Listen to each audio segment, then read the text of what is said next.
انا كنت بحب تبسيط المعلومه، عشان كده تلاقي طلبه عندي كانوا بيحضروا كتير وبيحبوني وكده. انا انت راجل وانا عامله مقتنع؟ لا، ما هي كانت تجربه فاشله. في 2015 ده كان اول فيديو اعمله، والواحد كل ما بيعدي الوقت وبيشوف نفسه على الكاميرا يقول ايه القرف اللي انا كنت بعمله ده. كانش معايا بنت في الفصل لحد اولى ثانوي. الفيديو ده بيتكلم على لخبطه الهرمونات للرجاله مما يؤثر على مزاجهم. يعني شتمت من ولاد قد كده، يعني الراجل يخش يقول لي لا الهرمونات دي عندك انت مش عندي انا.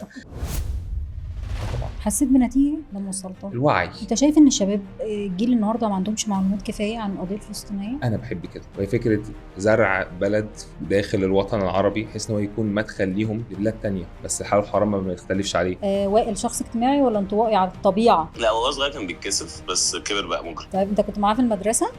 انت كنت مدرسه اولاد بس صح؟